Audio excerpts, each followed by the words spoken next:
Hi, I'm Yo Armendariz, certified dog trainer with Canine Learning Academy, and I'm going to show you what we do with our school dogs on teaching loose leash walking and how to prevent your dog from pulling on leash. First thing we want to do is just make sure that your dog is okay being leashed and harnessed. Equipment wise, I bring a clicker, it's not a clicker trainer, and the click just means basically a mark that we use to tell the dog that you've done it. And I'll bring my treats in a treat pouch.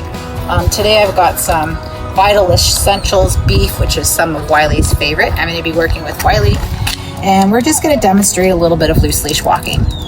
At the very beginning, I am going to click for a loose leash. That's the very first thing I'm going to click for. So let me demonstrate the first step.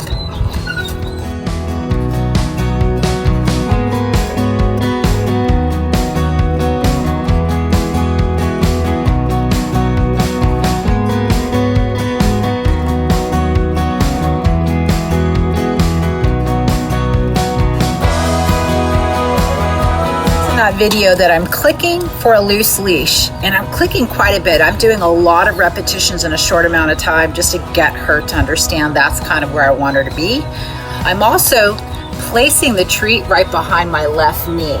So treat placement is really important to teach your dog to hang out right here. A lot of good things happen.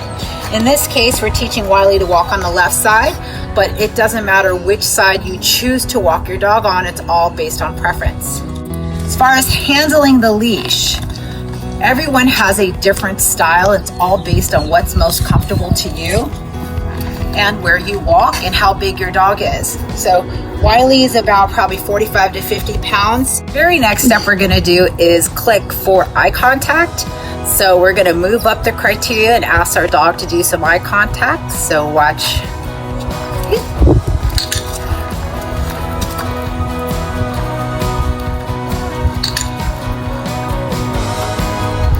So now that we've got some eye contact coming in and she's being rewarded for that, I would start to progress into working turns. So just turning left or turning right, and if the dog follows you, I'm going to click the moment that they take the step in the same direction instead of pulling. So stay tuned.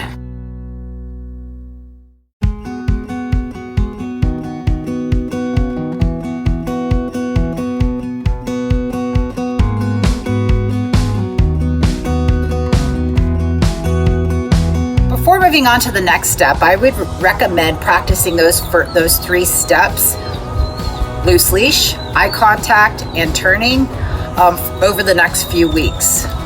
Making sure that you've got those down before you start adding the other two steps that we do in our class.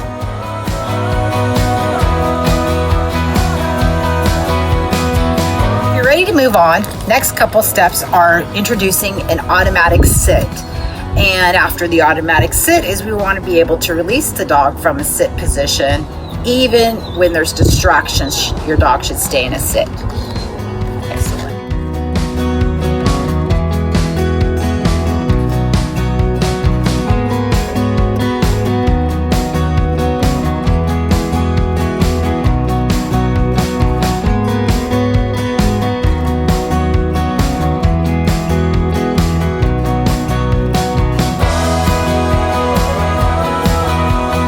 For some of the dogs, we might want to cue the dog to go into a sit at first, but we want to quickly eliminate the cue and get just that automatic sit.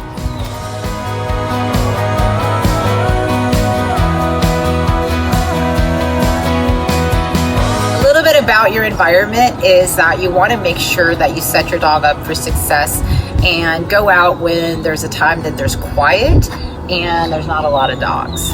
The last thing you want to do is teach your dog in an environment where there's going to be a lot of distractions. So start off even in the backyard. In this case, we're not working in the backyard because we have other dogs. So we're out in the front yard. There's not a lot going on. So this is a really good place for her to practice. But you do want to be mindful of the environment before you start working with your dog.